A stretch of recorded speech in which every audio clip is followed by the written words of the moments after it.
Yuk, assalamualaikum warahmatullahi wabarakatuh. Nama saya Muhammad Percatika.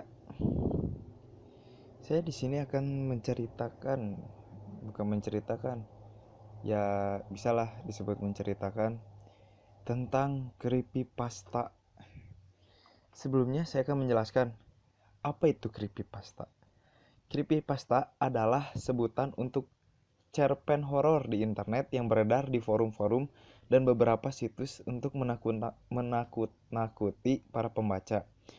Creepypasta juga ditunjukkan untuk para penggemar hal-hal seram dan ya beberapa orang yang entah mengapa merasa nyaman membaca cerita creepypasta, termasuk saya sendiri. Ya, itu adalah cerita singkat dari penjelasan creepypasta.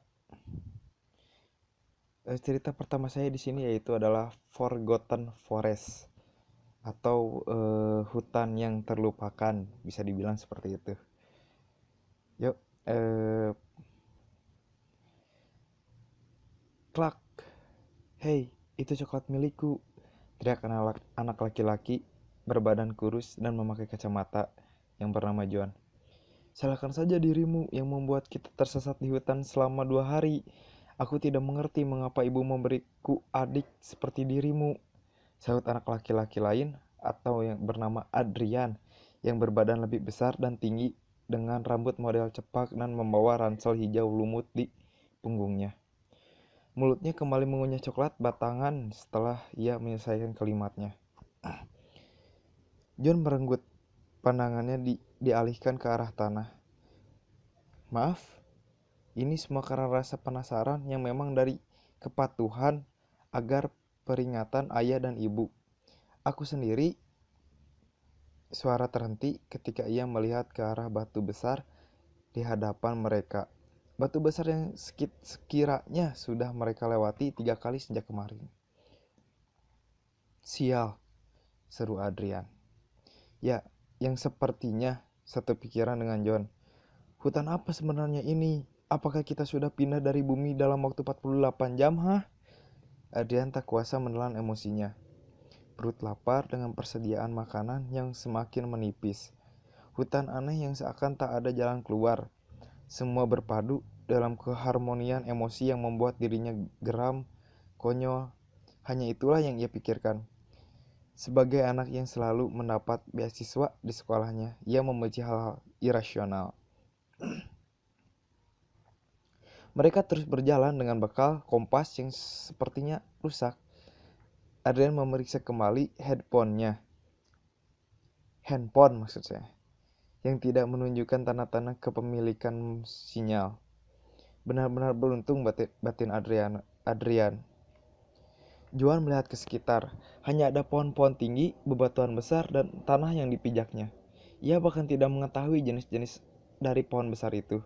Sesungguhnya, Joan dan Adrian bergabung dengan klub pecinta alam. Tapi, bahkan mereka tidak mengetahui alam apa yang sekarang sedang mereka pijak.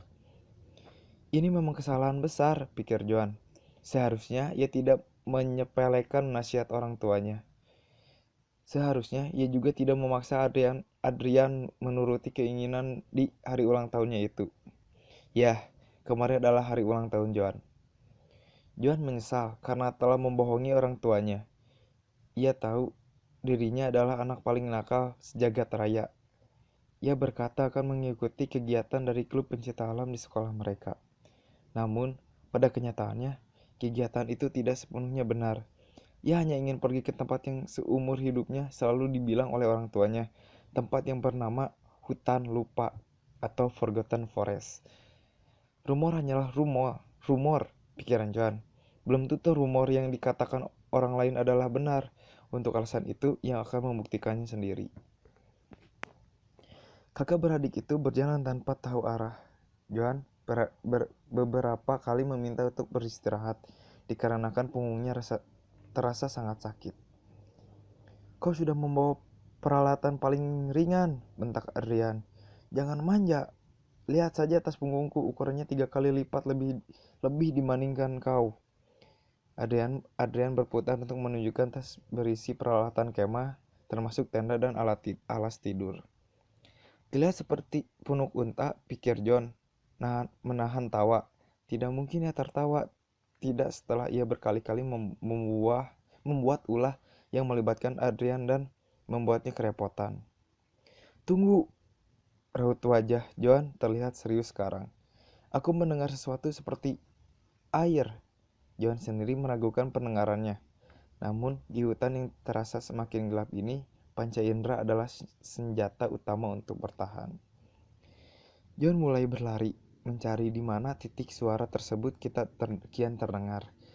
Adrian juga secara tak sadar mengikuti John.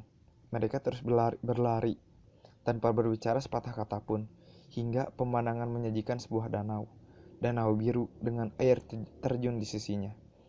Bebatuan besar dan beberapa sosok yang membuat kedua kakak beradik itu menelan ludah. Kakak beradik itu berhenti serentak. Johan tertegun dan bergerak mundur. Seketika ia pula sosok-sosok tidak melihat ke arah mereka. Bagi Johan, sosok itu nampak seperti Putri Duyung, dengan tubuh bagian kepala hingga perut yang menyerupai sosok wanita berambut panjang, serta tubuh bagian bawah yang menyerupai ekor ikan berbias cahaya sehingga menimbulkan kemilauan pelangi di sisiknya. Namun, John menyadarinya, ada yang aneh dari aura mereka. Tepatnya, raut wajah mereka yang misterius. Sementara di belakang John, Adrian mulai maju perlahan.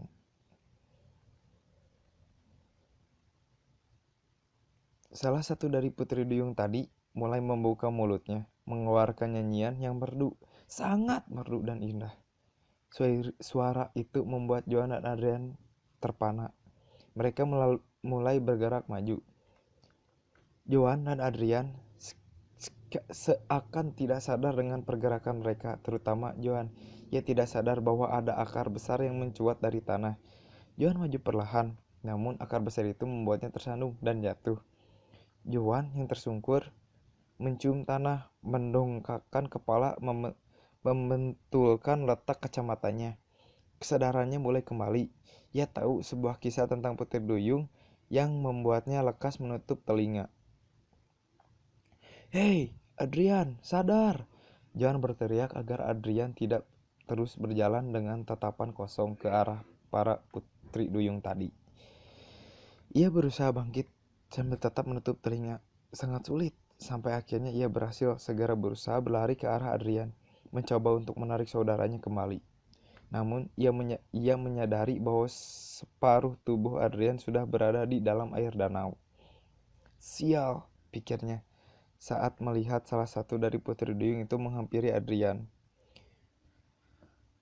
Putri Duyung yang sedari tadi bernyanyi, kini sudah menghentikan nyanyiannya dan ikut menghampiri tubuh Adrian yang separuh sadar. Sementara, Putri Duyung yang sudah berada tepat di hadapan Adrian, meraih tubuh Adrian dan memeluknya. Tak lama, Putri Duyung tadi tersenyum, memperlihatkan gigi-gigi runcing dan lekas menggigit leher Adrian. Oh! Adrian seakan kembali sadar. Ia mencoba bergerak saat menyadari sudah ada 4 Putri Duyung yang mengepungnya. Johan merasa kakinya sangat lemas. Ia mundur perlahan dan berlari menjauh dari danau tadi. Tak sadar air matanya perlahan menetes. Johan terus berlari dan beberapa kali terjatuh karena tersandung akar pohon dan bebatuan. Ia berlari terus berlari tanpa arah, hanya mengandalkan instingnya, sampai instingnya membawa tubuhnya ke perbatasan hutan di pinggir jalan raya. Aku selamat, teriaknya senang diiringi rasa bersalah. Ia mengenal jalan raya ini. Tidak jauh dari jalan raya akan ada terminal bus.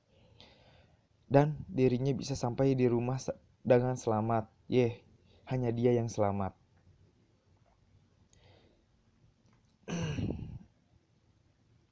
Selama di dalam bus, Johan berpikir keras. Ia tidak tahu bagaimana cara menyampaikan kejadian mengerikan yang menimpa saudaranya itu.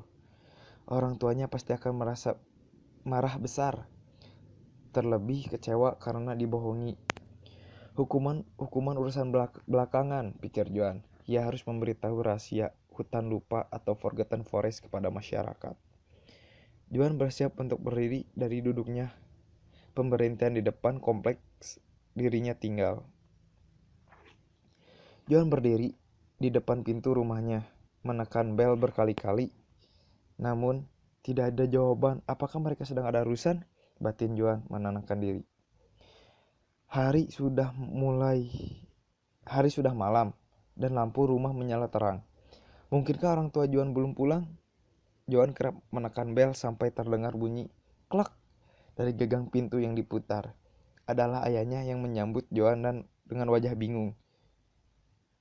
"Maaf, ada keperluan apa?" tanya laki-laki berambut putih yang menggunakan piyama warna putih. "Apa yang kau katakan, Dad? Aku tahu kau akan marah soal ini, tapi setidaknya biarkan aku memberi penjelasan." Juan tergagap saat mendapati tingkah laku aneh dari ayahnya. "Siapa itu, sayang?" tanya seorang wanita yang juga memakai piyama tidur berwarna putih. Ia berjalan mendekat ke pintu. "Entahlah, anak ini. Hei, siapa yang tadi kau panggil, Dad? Hah? Apa kau sudah gila?" Juan tidak bisa menyembunyikan kekalutan di wajahnya. Tapi, "Hei, Mam, Dad, ini aku, Juan, putra kalian. Kau menghina kami, hah? Apa kau mengajak aku dan istriku karena tidak mempunyai seorang anak pun di usia setua ini? Persetan kau gelandangan, pergi sana." Itu ucapan terakhir dari ayahnya Juan.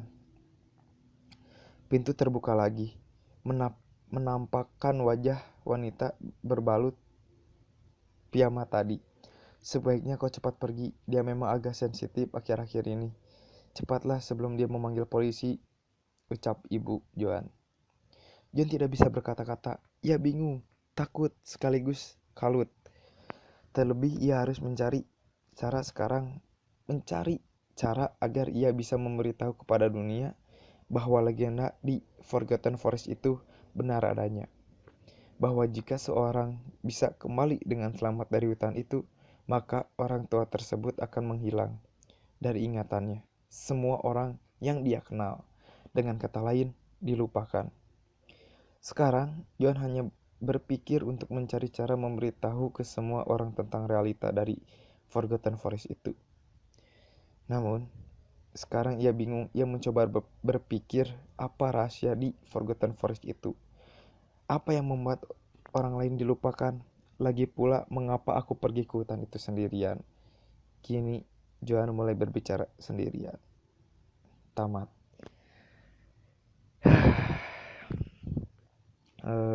Ya, sekian dari cerita tersebut. Mohon maaf bila ya ada salah kata ataupun ya salah pengucapan. Terima kasih telah mendengarkan. Jangan lupa subscribe channel di bawah ini, karena satu subscribe anak sangat berarti bagi kami. Terima kasih. Salam, we are.